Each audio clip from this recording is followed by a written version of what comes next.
For 10 years, Marcus Hale fixed what Vantara Aviation broke.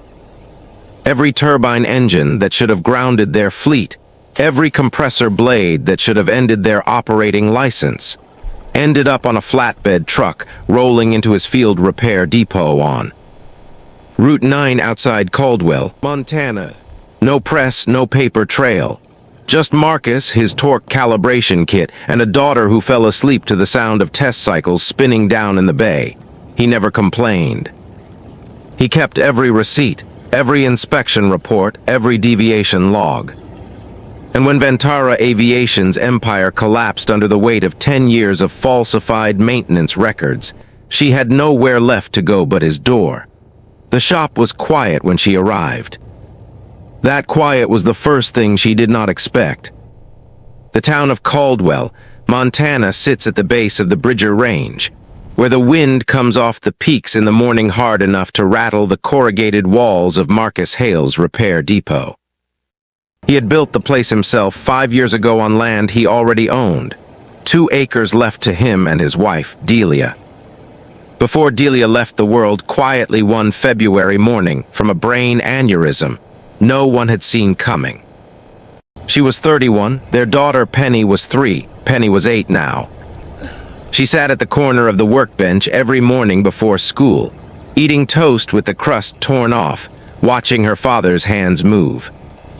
Marcus was a careful man by nature, but he was careful in the way that men are when they have been trained to be precise, not out of anxiety, but out of respect for what happens when precision fails.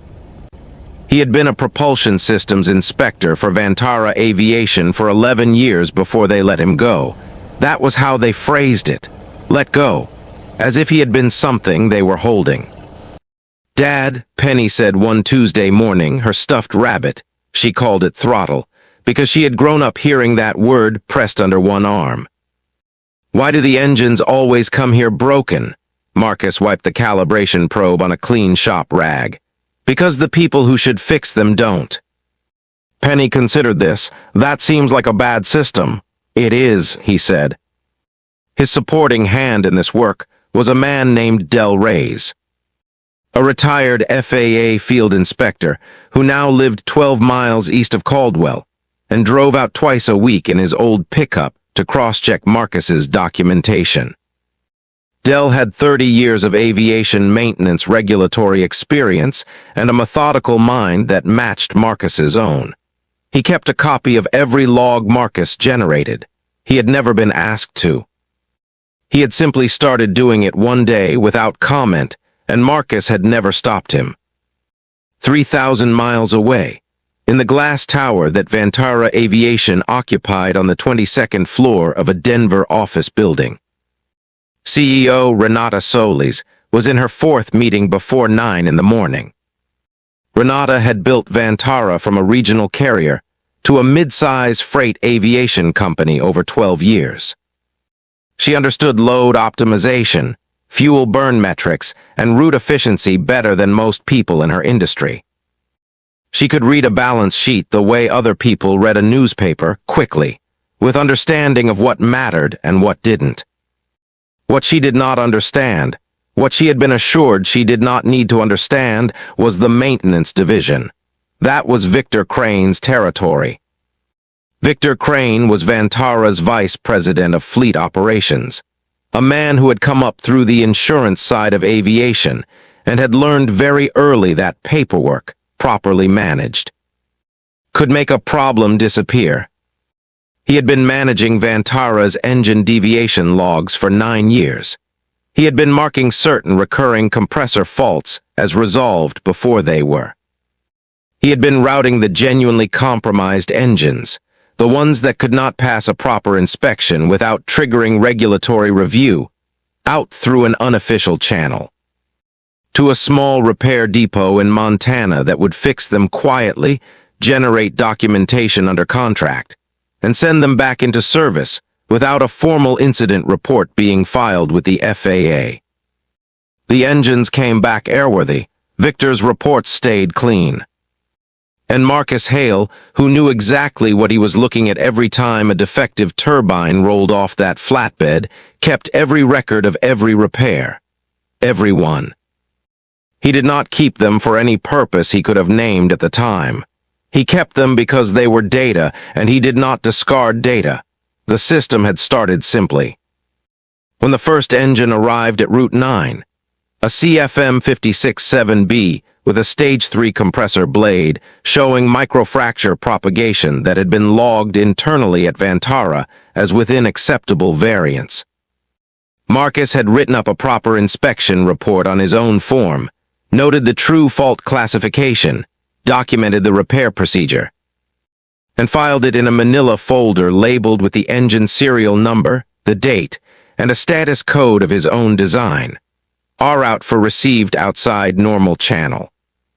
By the end of the first year, he had 47 R-out folders. By the end of the 10th year, he had 612. They lived in a wooden flat file cabinet that had once belonged to a surveying company. Wide drawers designed for large format maps. Repurposed to hold the oversized engine inspection forms Marcus used. The cabinet stood against the back wall of his office, which was really just the far corner of the depot screened off with a half wall and a glass window so he could see the bay. Del Reyes had helped him build a parallel index, a handwritten cross-reference log organized by engine serial number, fault type, and Vantara tail number, so that any given record could be located in under 2 minutes. Every entry was time-stamped. Every repair was photographed. Every original fault was classified under the actual FAA maintenance codes, not the sanitized internal codes Vantara used. The triggering event came on a Wednesday in March. Marcus was running a turbine blade resonance test in the bay, a procedure he did by listening as much as by instrument, the way a doctor listens to breathing, when his phone buzzed with a news alert. A Vantara freight aircraft had made an emergency landing at Salt Lake City International. Engine 2 had suffered a catastrophic compressor failure mid-flight. The crew was safe. The aircraft was not. He set down the resonance probe. He walked to the flat file cabinet. He pulled the drawer for the C-Series tail numbers and found the folder for N447VC inside 4 seconds. The engine that had failed in Salt Lake City bore serial number CFM 2847119. It had been in his bay 16 months ago with a Stage 2 compressor showing fault code CR7, a fatigue crack pattern in the titanium alloy that, if not fully remediated, would propagate under high-altitude thermal cycling. Marcus had remediated it fully. He had documented the remediation completely. But the fault had reappeared, which meant the engine had been back in Vantara's shop after Marcus returned it, and someone had touched it again. He sat in his office chair for a long time that night after Penny was asleep, throttle tucked in beside her. The depot was silent except for the wind. His hands rested flat on the desk, palms down on either side of the folder for N447VC. He did not open a computer. He did not make a call. He simply sat with what he knew, the way a man sits with something heavy he is deciding whether he has the strength to carry. Then he got up, opened the flat file drawer again, and began pulling every folder that cross-referenced the same fault code. There were 31 of them. The NTSB investigation moved faster than most. Because the Salt Lake City incident was the third Vantara engine anomaly in 14 months. 2 of the previous incidents had been flagged internally and buried. When the investigative reporters got hold of the internal deviation logs through a source inside the maintenance division, the story broke on a Friday morning and did not stop. Vantara Aviation falsified engine maintenance records for nearly a decade. The headline appeared on every aviation industry publication and 3 national papers by noon. The FAA grounded Vantara's entire freight fleet pending inspection. The stock collapsed. Victor Crane resigned before his office door had closed. Renata Solís had not known. She spent the first 36 hours in crisis mode. Lawyers, board calls, regulatory liaisons, a communications team managing the optics. But on the second night, after the last call ended and the conference room emptied, she sat alone with the documents stack her legal team had assembled. The real one, not the public version. The internal deviation logs, the maintenance sign-off sheets, the routing records that showed where the compromised engines had been sent. There was a contractor code that appeared on 62 routing records, MHCR Caldwell MT. Her legal team had flagged it as low priority. An outside repair vendor, small operation, probably nothing.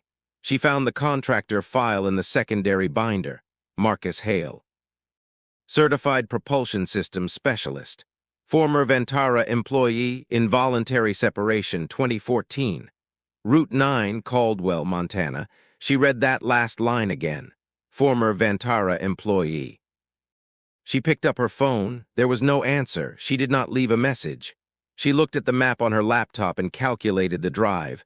9 hours with one stop. She left at 4 in the morning.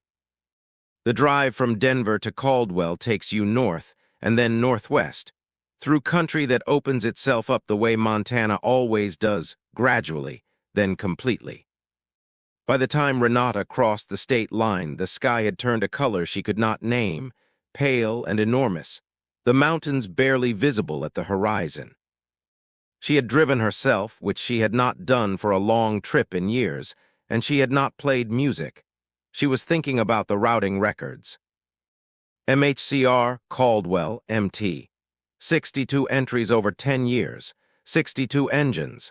How many of them had come back through the maintenance division and been touched again after Marcus's work was done? How many of the 31 fault code matches in the folder she had barely skimmed were sitting in that depot's documentation right now, waiting? She pulled off Route 9 at a corrugated metal building with a hand-painted sign. Hale Certified Repair Aviation Propulsion SYSDEMS. The gravel lot was clean. A small dark truck was parked to the side. Through the bay window she could see the housing of a turbine engine on a stand, partially disassembled, its cowling open. She got out of the car.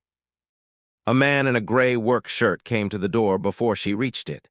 He was lean, with the kind of stillness that comes from spending years in precise environments.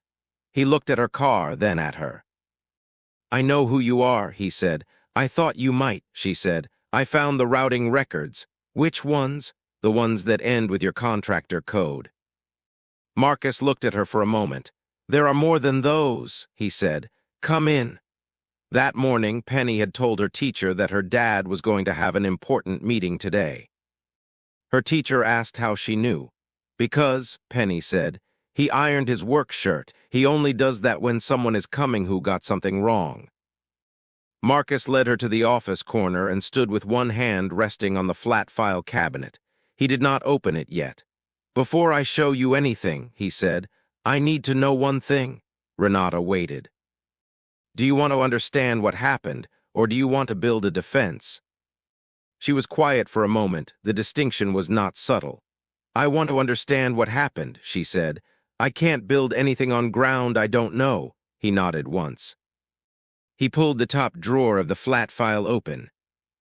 The files inside were arranged in order of engine serial number, each folder labeled in neat block handwriting with a serial, a fault code, a date of receipt, and a date of return. Behind each folder's label, the paper inside was dense, inspection forms, photographic contact sheets printed on standard paper and clipped to the forms. His handwritten deviation notes in ink that had not faded, a stamped receipt from the parts supplier for every component used in each repair. He pulled a folder marked CFM 2847-119 and set it open on the workbench between them. "This is the engine from Salt Lake City," he said. "I had it 16 months ago." His hands moved to the photographic page, a contact sheet of 8 images, each labeled with a measurement reference. Stage 2 compressor, fault code CR7, fatigue cracking along the titanium alloy interface at the leading edge. I documented the extent of the cracking, replaced the affected blades, ran a full resonance cycle, and returned it. These are the before and after measurements. Renata leaned in. The before measurements showed a crack propagation depth of 0.34 millimeters. The after measurements showed 0. The repair was complete. The accident report shows the failure was in the same location, she said. Yes, Marcus turned to the back of the folder, where a separate sheet was clipped, a notation he had added when the Salt Lake City alert came through. When an engine I've certified returns to service and then fails at the same fault site, there are two explanations. Either my repair failed, which would show up in the before measurement discrepancy, or someone opened it again after I returned it and introduced a new problem. Renata's jaw tightened. Victor's team? I don't know who specifically. I know the engine came back wrong. He pulled 3 more folders and laid them open on the workbench in a row. Each one followed the same pattern: a CR7 fault, a complete Marcus Hale repair, a return date, and a notation of subsequent anomaly. 3 engines, 3 reentries into the Vantara maintenance system. 3 failures, each one smaller than Salt Lake City, each one logged internally as sensor error or vibration anomaly. Resolved. Renata stood very still. How many folders in that cabinet? She said. 612. And how many have this pattern? 31 confirmed. I haven't finished pulling the cross-reference. She put both hands flat on the workbench and looked at the 4 open folders. Her voice, when it came, was quiet. I had no idea this channel existed. I want you to know that. I know, he said. She looked up. How? Because if you'd known, you wouldn't have let 31 engines go back through after my work. You're not careless. A small sound from the doorway. Penny was standing in the frame, still in her school clothes, throttle hanging from her hand. She looked at the woman on the other side of the workbench, then at the open folders, then at her father. Are those the receipts? She said. Some of them, Marcus said. Penny studied the CEO with the uncomplicated assessment of an 8-year-old. Are you the one who's in trouble? Renata looked at the girl. Something moved in her expression that had not been there before. Yes, she said, I am. Penny thought about this. Dad keeps receipts because he says the truth doesn't expire, she said, and wandered back toward the kitchen. Renata stood with that sentence for a moment. She had come here planning to assess the documentation, to understand the legal exposure, to determine whether this man was a risk or a resource. She had not planned to feel ashamed, and she had not planned to feel grateful, and she had not expected that the thing she most needed to hear would be delivered by a child with a stuffed rabbit. Tell me about your separation from Vantara, she said. Victor Crane had been quiet since his resignation, but Victor Crane had not been still. He had retained counsel, and he had spent 2 weeks before the NTSB's formal proceeding preparing his position.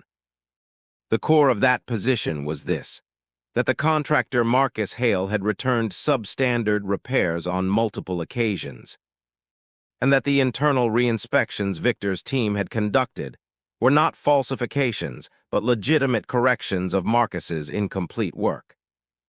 Victor's lawyers had gone into Vantara's archived contractor files and pulled every performance review Marcus had received during his 11 years on staff, looking for anything they could use.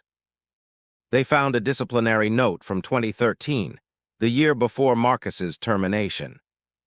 The note alleged that Marcus had refused to sign off on a compressor repair that his supervisor had declared complete, citing his own visual inspection as overriding the lead inspector's sign-off. The note was written by his supervisor at the time, a man named Carl Betts, who reported directly to Victor Crane.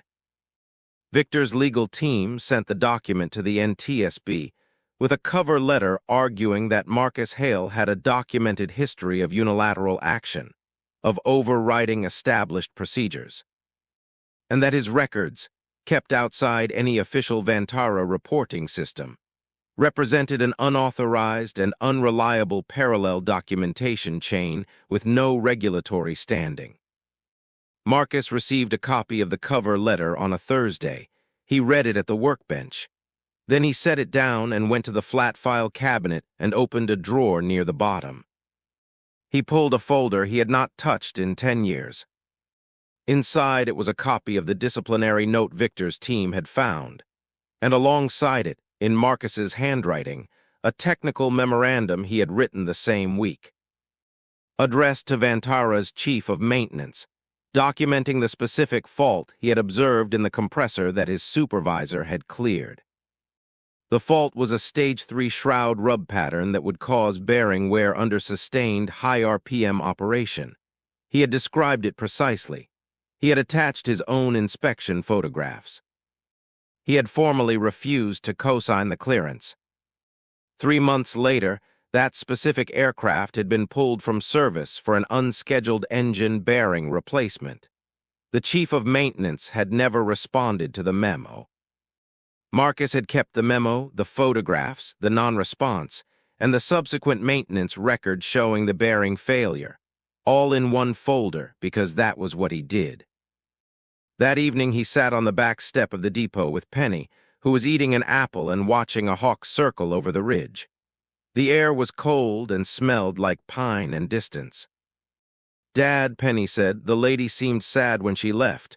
She has a lot to figure out. Are the bad people going to say you did it wrong? They're going to try." Penny took a bite of the apple. "Can you show them the folder?" "Yes," he said, "I can show them the folder." Del Reyes called that night. He had been following the news coverage carefully, and he had also been holding something he had never mentioned to Marcus: his own copy of a routing manifest from 2019, which he had photographed during one of his cross-check visits and retained in his own files. The manifest showed the sequence: Marcus's certified return of an engine, the reentry into Vantara's maintenance log under Victor Crane's team, and a new sign-off with a different fault code, replacing Marcus's original documentation. It was the clearest single document showing the pattern. "I thought you should know I have it," Del said. "How long have you had it?" 5 years. There was a silence. "Thank you, Del," Marcus said. The proceeding was an NTSB Aviation Safety Board hearing, held in Denver, with the FAA seated as correspondents. It was the kind of formal process that filled a conference room with technical witnesses, regulatory counsel, and 6 months of document review compressed into 3 days of testimony. Marcus testified on the second day. He brought a rolling flat file cart with 31 folders on it, each tabbed. He had also printed the Del Reyes routing manifest in the correct oversized format, and had it labeled as Exhibit 34 in the supplemental materials. He walked the panel through the CR7 fault classification system, the repair protocols for titanium alloy compressor blades in high-cycle fatigue conditions, and the specific measurement methodology he used to certify a completed repair. He did this without elevation, without performance. He used the language of his field because it was the only language he knew for what he was describing. When one of the board members asked him to explain the documentation system, why he had maintained parallel records for 10 years without filing any formal regulatory complaint, Marcus was quiet for a moment.